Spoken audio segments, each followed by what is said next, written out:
നമസ്കാരം. പ്രസിദ്ധമായൊരു വാചകമുണ്ട്, ഓരോ ഫയലും ഓരോ ജീവിതമാണ്.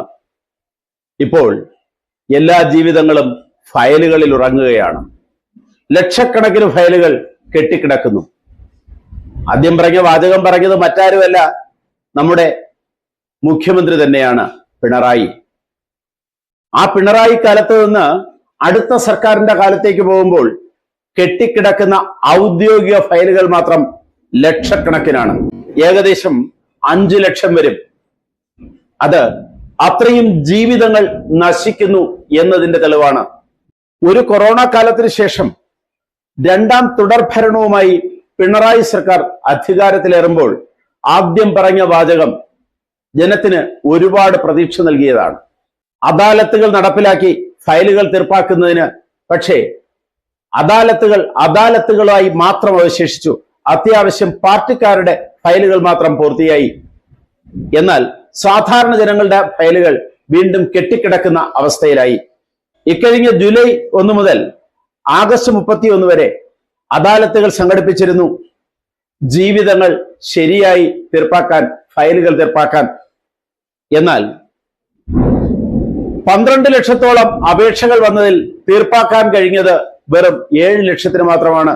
പകുതിയോളം ഫയലുകൾ തീർപ്പാക്കാതെ അടുത്തു വരുന്ന സർക്കാരിന്റെ ചുമലിലേക്ക് വച്ചൊഴിയുകയാണ് ഈ സർക്കാർ. ജനം വളരെ പ്രതീക്ഷയോടെ കാത്തിരുന്നതാണ് ഈ തീർപ്പാക്കലുകൾ, അവരുടെ ജീവിത ദുരിതങ്ങൾക്കുള്ള തീർപ്പാക്കലുകൾ. എന്നാൽ ഉദ്യോഗസ്ഥ തലത്തിൽ കൃത്യമായ അവലോകനങ്ങൾ ഉണ്ടായിട്ടില്ല, കൃത്യമായ ഫയൽ നീക്കങ്ങൾ ഉണ്ടായിട്ടില്ല.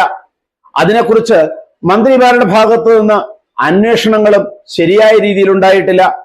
ഇതൊക്കെ ഫയൽ തീർപ്പാക്കൽ അവസാനിക്കുന്നതിന് ഒരു കാരണമായി. മാത്രമല്ല, തീർപ്പാക്കാൻ കഴിയാത്ത ഫയലുകൾ പലതും സർക്കാരിന് എതിരെയുള്ളതായിരുന്നു. അനധികൃത നിയമനങ്ങൾക്ക് എതിരെയുള്ള ഫയലുകൾ തീർപ്പാക്കുന്നതിന് മനഃപൂർവ്വം വൈകിപ്പിച്ചു.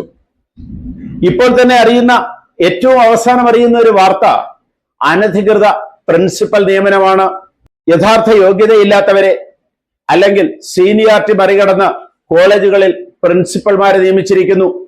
അതിനെതിരെയുള്ള പരാതികൾ ഇപ്പോൾ വന്നു തുടങ്ങുകയുള്ളൂ. എല്ലാ സ്ഥാനങ്ങളിലും സ്വന്തം ആളുകളെ കുത്തി നിറയ്ക്കുന്ന ഒരു സർക്കാർ.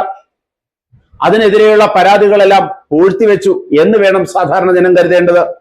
അതുപോലെ നമ്മളിപ്പോൾ കേൾക്കുന്ന കൃത്യമായ ഒരു വാർത്ത, മെഡിസം 500 രൂപ പ്രീമിയത്തിൽ 5 ലക്ഷം രൂപ വരെയുള്ള സൗജന്യ ചികിത്സ അല്ലെങ്കിൽ ക്യാഷ്ലെസ് ചികിത്സ.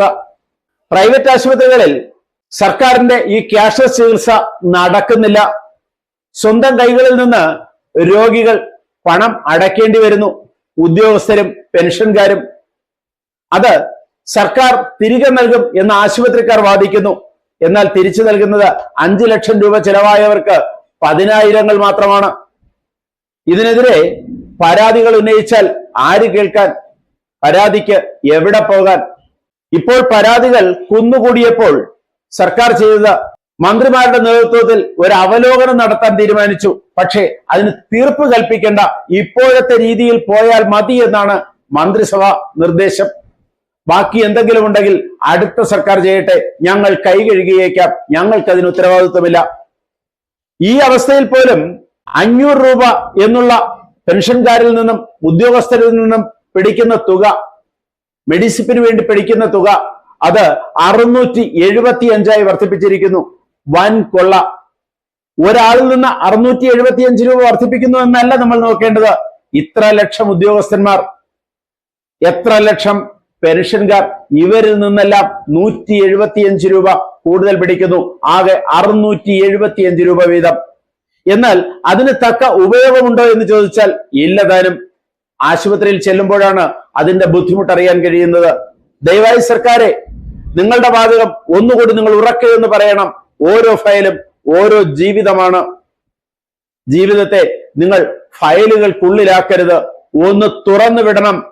കൂടുതൽ വാർത്തകളും വിശേഷങ്ങളുമായി ഉടൻ ദയവായി ഈ ചാനൽ സബ്സ്ക്രൈബ് ചെയ്യുക.